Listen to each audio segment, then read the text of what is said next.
En primer lugar, agradecer la invitación y felicitaros, evidentemente, por los 40 años y esperar que se vuelvan a cumplir otros 40 más, que será señal de esa continuidad de la que hablaba Joan, que efectivamente comparto plenamente. La continuidad es el elemento que nos puede dar en esta, digamos, carrera de largo recorrido resultados a ese horizonte 2050, que es el que estamos mirando, aunque tengamos evidentemente fases intermedias.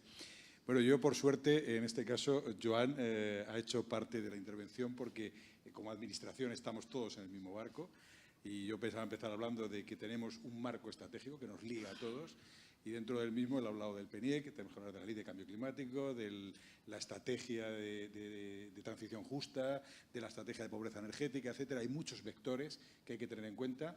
Y me gustaría empezar con una frase que ayer oí a un compañero, a Lluís Comerón, del Consejo, y me pareció muy atractiva. Decía que resolver varios problemas a veces nos da una solución. Si lo vemos de forma disociada parece que no hay solución y a veces cuando lo vemos de forma conjunta parece que empieza a tenerla. Esto es lo que tú citabas al final del autoconsumo ligado con otros temas. Creo que empieza a dar perspectivas a otros ámbitos que debemos tomar en cuenta. Muchas veces hemos mirado la edificación y la energía y hablábamos casi de rehabilitación integral energética, lo cual siempre me ha parecido un poco absurdo porque integral es integrar todo. Y edificación hoy por hoy es un concepto que se difumina dentro del edificio, dentro del edificio, dentro de la ciudad. Es decir, la ciudad es un elemento de marco mucho mayor, tenemos que superar esos límites, temas como las redes de distrito, etcétera, abren nuevas expectativas y evidentemente también todo el tema de la red es algo que hay que contabilizar. No obstante, me parece que hay que verlo también visto desde las dos perspectivas. Es decir, por un lado nos abre expectativas, pero por otro lado tenemos que tener cuidado de no concebir los edificios como un punto de entrada o salida simplemente de energía, sino que son elementos que tienen en sí mismos unos objetivos propios, es decir, que son pues dar respuesta a unas demandas sociales de vivienda digna, justa, etcétera, donde la energía es un vector, pero no es el único vector. En ese sentido debemos no perder ese horizonte. En ese sentido me ha parecido fundamental la idea que has trasladado digamos, de salvaguardar o de poner en un cierto orden, de preferencia, las intervenciones, cosa que nosotros también hemos venido siempre defendiendo, y que las medidas de eficiencia energética son siempre positivas si se adoptan en principio, porque evitan esas necesidades, esas demandas energéticas del edificio, que son lo que luego se transforman en consumos. Y en ese sentido, nosotros dentro no solamente del Código Técnico de la Edificación, donde hay una sección específica dedicada a lo que es la envolvente, a la calidad de la envolvente, sino también en el plan estatal siempre abogamos porque todas las intervenciones tengan una componente, digamos, de edificio, clara de edificio, que sustente todo lo demás. Si no, entendemos que la cosa se difumina, se tergiversa y empezamos haciendo cosas que son erráticas, ¿no? En ese sentido, creo que el autoconsumo, o creo que en general en la electrificación del sistema, perdonad que más que un discurso ya preparado, como ya me lo he probado, voy casi a temas puntuales, ¿no? El tema de la electrificación a mí me parece que es positivo, pero tenemos que tener cuidado. En ese sentido, habría que diferenciar entre lo que es autoconsumo y lo que es reducción del mix energético, que son dos temas diferentes. Los dos nos llevan digamos, a nulas emisiones, ¿vale? Pero no es lo mismo. Es decir, en el sentido de que el autoconsumo se integra dentro del edificio, forma parte del mismo y creo que, digamos, da respuesta a temas más particulares, mientras que la electrificación del sistema no nos debe llevar a lo que ya tuvimos en las anteriores crisis, que es esa idea de que el edificio casi hágase lo que se pueda, que luego llegarán los sistemas a arreglarlo. Y podemos llegar a la misma situación de da igual lo que consumamos porque al final la energía es renovable. Y dice, bueno, es renovable, pero cuesta dinero, hay que transportarla, hay que generarla, etcétera, etcétera. Entonces, en ese sentido, creo que debemos buscar siempre mensajes muy equilibrados, ¿no? Dicho esto, y yendo casi un poco más otra vez digamos, a lo que era el objeto de lo que estamos haciendo dentro del Ministerio, o casi tal vez antes de ello una pequeña reflexión adicional, y es, hemos hablado de la importancia de hacer, digamos, o de dar el ejemplo desde la Administración. Creo que es fundamental y creo que también la Administración debemos coger un ejemplo que yo creo que ha funcionado mal en el sector y que debemos hacerlo nuestro. En el sector siempre nos hemos quejado, o creo que nos quejamos bastante últimamente, de que nos hemos equivocado con el enfoque. Es decir, hemos hecho un enfoque muy economicista, de mejoras rentables, y parece que cuando una mejora no es rentable, no hay que hacerla. Dice, hay parámetros como confort, hay parámetros como sostenibilidad, etcétera, que tienen un cierto grado de intangibilidad, pero que son importantes, son muy importantes.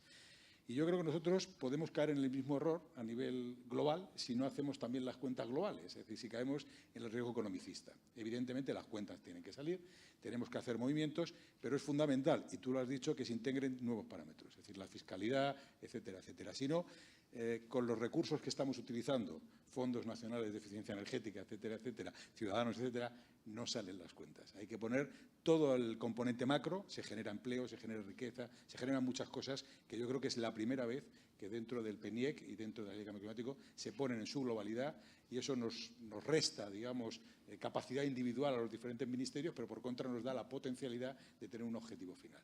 Y es desde ese punto donde empiezo ya mi disertación como ministerio. Entonces, nosotros, debo decir que lo primero es que nos sentimos cómodos en ese esquema. Ese esquema donde hay unos objetivos fijados por el PNIEC, 6 millones de toneladas de CO2 equivalente en la década 2030 como objetivo principal, 10 megateps como sector, etcétera. Nos parece que son cifras globales asumibles y además siempre como tenemos los mecanismos de modificación del propio plan y de la propia ley para ponernos más ambiciosos en función de que vayamos cumpliendo los objetivos, pues siempre tenemos margen para mejorar. Tal vez lo que yo creo que ahora tenemos que hacer es seguir desarrollando los instrumentos de forma jerarquizada, como está previsto, y en ese sentido la propia ley hablaba en su momento cuando se presentó el primer borrador, ya luego cuando ha ido, digamos, perdiendo algo de contenido, cuando se planteó como Real Decreto Ley, que por cierto habrá que volver a recuperar como ley, porque es verdad que se adelgazó demasiado, había la necesidad de que cada, digamos, sector definiera luego condiciones sectoriales. En ese sentido, es fundamental para nosotros la estrategia a largo plazo de la rehabilitación del parque edificatorio. Las grandes cifras nos parecen que están bien, pero creemos que debemos hacer una reflexión mucho más global. Ahora mismo tú ya hablabas de algunas cifras que sí que son cifras, bueno, iniciales, entiendo yo, de la parte que va a envolvente, de la parte que va a mejora, por ejemplo, pues de la ampliación de ese 3% a otros edificios de terciario, etcétera, etcétera, pero creo que eso debemos hacerlo de una forma más específica. En ese sentido, esa estrategia que iniciamos ahora, que queremos contar con el resto de los ministerios, pues queremos que sea otra vez un elemento importante. De hecho, hasta ahora realmente hicimos una estrategia en el año 2014, la revisamos en el 2017, las valoraciones a nivel europeo en el 2014 fue la mejor de todas las valoradas, en el 2017 volvió a serlo, pero conjuntamente con Francia, pero sí que es verdad que desde el Ministerio hacemos una reflexión y sí que es verdad que la estrategia ha sido bien valorada, es decir, que estaba bien armada, pero realmente los resultados no dan respuesta a lo que allí pusimos. Es decir, hay una crisis entre lo que dice el papel y lo que dice la realidad. Y contra eso es contra lo que tenemos que luchar. Entonces, realmente, yo creo que al margen de que pongamos más información en el sistema, que creo que es fundamental, temas de cómo están divididos los consumos, etcétera, etcétera, es fundamental que determinadas medidas que ya se ve por ciertos ayuntamientos que funcionan, sigamos indagando por qué no están funcionando todas esas escalas y seamos capaces de lanzarlas, ¿no? Esa es un poco la reflexión fundamental que vamos a realizar. Todo eso visto desde esa perspectiva de que en la rehabilitación el marco regulatorio no es lo más importante, yo diría casi que es, hasta si me apuran, secundario. Da un mensaje, da una línea, da una orientación, pero es fundamental que sean las políticas de ayudas, que sean las políticas de sensibilización las que nos lleven hacia adelante. Es decir, sería un poco absurdo, aunque se está produciendo, que alguien haga unos análisis de coste-beneficio de determinadas intervenciones que piensa hacer, luego vea que lo que le ha salido le lleva a más aislamiento que el código y decida rebajar el aislamiento, cuando lo que le ha dado es más rentable. No tiene sentido. El código es algo que fija una especie de umbral para que todo el mundo sepa hacia dónde vamos, pero realmente el objetivo es que la gente haga sus cuentas, veamos opciones, veamos alternativas, el sector se movilice como tal sector, ponga encima de la mesa cosas y lleguemos a esas intervenciones de carácter global. Evidentemente, como digo, eso, la reglamentación es lo más importante, pero en cualquier caso sí creemos que es un elemento fundamental. En ese sentido estamos con el tema de la modificación del Código Técnico, que quisiera, en la medida que podemos tranquilizar, digamos, por lo menos los objetivos del Ministerio siguen intactos, es decir, creemos que para el primer semestre de año será aprobada definitivamente el documento de actualización del DBHE, que contempla no solamente la parte energética, sino otros elementos que también son fundamentales para la calidad de la edificación, como es la protección frente al radón. Y, digamos, creemos que ese documento saldrá, es decir, por lo menos esas son las expectativas que tenemos. Porque sí que creemos que es fundamental que no se paralicen las cosas, porque eso generan situaciones mucho peores. Eso a pesar de que va a haber que poner en paralelo, y también lo anuncio para que no genere, digamos, equívocos, el tema de que hay otros partes de la Directiva 2018, la 844, que modifica la Directiva 2010, que tenemos que implementar y que no hemos puesto todavía, pero que queremos hacerlo en paralelo para no alterar la marcha o el funcionamiento del Real Decreto que ahora mismo estamos manejando. Concretamente me refiero a todos los temas de electromovilidad, es decir, de puntos de recarga dentro de los edificios, que irán por una vía paralela, insisto, para no alterar la marcha de esto.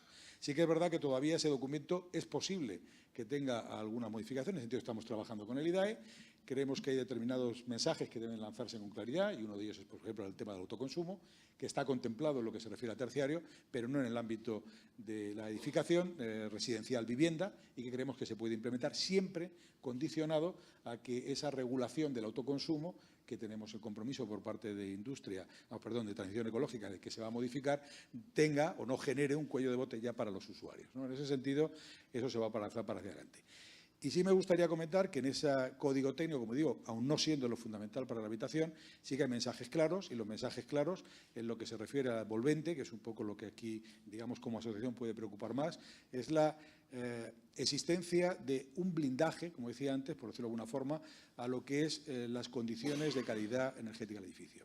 Hago mención a esto porque sí que es verdad que ha habido mucho movimiento, mucha marea, relacionada con el indicador de demanda, la desaparición del indicador de demanda, etcétera. Es una cuestión más técnica y procedimental que otra cosa, es decir, viene derivada, como he comentado en algunas intervenciones anteriores, que seguramente muchos habrán escuchado, de la incorporación de un nuevo indicador, que es el consumo de energía primaria total, incluye renovable y no renovable, que mide las necesidades energéticas globales del edificio. Es fundamental que en el estadio en que nos encontramos ahora no hagamos esta segmentación climatización con térmico ACS, porque digamos, todo es un global, todo consume energía y tenemos que verlo de alguna manera, hay que reducir todo. De hecho, un pequeño paréntesis, antes comentábamos de la electrificación, es también fundamental que tengamos claro que en los edificios una parte, la más importante de la parte eléctrica, es de temas domésticos, electrodomésticos, etcétera, y no de la parte de climatización, con lo cual es fundamental que cuando hagamos las cuentas sobre electrificación tengamos en cuenta esa parte que arrastra mucho, porque si no parece que es que no nos hace falta. Y dice, sí nos hace falta, no tanto a lo mejor en climatización ahora mismo, pero sí en la otra parte, y sí que es verdad que en ese proceso de electrificación general nos permitirá arrancar. Pero en cualquier caso, las cuentas tienen que empezar a ser más globales. Como os decía antes, estamos en un tema en el que tenemos que poner paraguas más generales, tenemos que ir a cosas más ambiciosas. El edificio no es el edificio, es el edificio y la ciudad. Los gastos de calefacción no son los gastos de calefacción, son los gastos energéticos globales, y entonces tenemos que ir metiéndolo todo. Y no se pueden sumar kilovatios hora de unas cosas con otras si no están, digamos, metidas en el mismo patrón. Entonces, ese indicador lo hace. Pero como ese indicador lo hace, sí que hemos querido recuperar el que al menos exista la calidad de la envolvente. La calidad de la envolvente es que ésta tenga unas transmitancias térmicas determinadas para evitar que se produzca este sumidero de energía hacia el exterior. Entonces, insisto, y los valores se han incrementado con respecto al estado anterior y sobre todo en lo que se refiere a edificación existente. Es decir, hemos querido que la edificación existente se mueva en lo que antes pedíamos a la nueva, ahora es lo que se le pide a la existente. Un poco como que vayamos también dando ejemplo con la nueva y la existente vaya arrastrando. Pero siempre pensando en que en muchos edificios, si no hay condiciones de contorno importantes, es decir, de protección patrimonial de alguna fachada o cosas por el estilo, los objetivos planteados para edificios de nueva planta se pueden también conseguir en edificios existentes. Con lo cual, nuestro objetivo sería, la rehabilitación debe tener los mismos patrones de objetivos finales que la nueva planta, no con los mismos tempos, porque muchas veces hay que ir viendo cuáles son las persistencias e ir ajustando las modificaciones a cómo vaya variando el entorno, por ejemplo, del mix renovable. Y, como digo, siempre condicionados por esa situación específica del sistema, pero no con carácter general. Es decir, no queremos que quede la idea de que en rehabilitación hay que pedir menos siempre, no hay que pedir menos normalmente porque hay unas condiciones de persistencia, pero cuando se coloca, por ejemplo, un sate por el exterior, pues no tiene mucho sentido pedir menos, ¿no? Y, digamos, ese es un poco el objetivo fundamental. Digo, reglamentación, plan nacional estatal como ayuda, pero fundamentado en no solamente la parte energética, sino dando la idea de que la edificación es un todo, un conjunto, y, por supuesto, la parte de sensibilización o concienciación, que es fundamental que se vaya trasladando, y ahí los órganos locales yo creo que son fundamentales. Muchas gracias.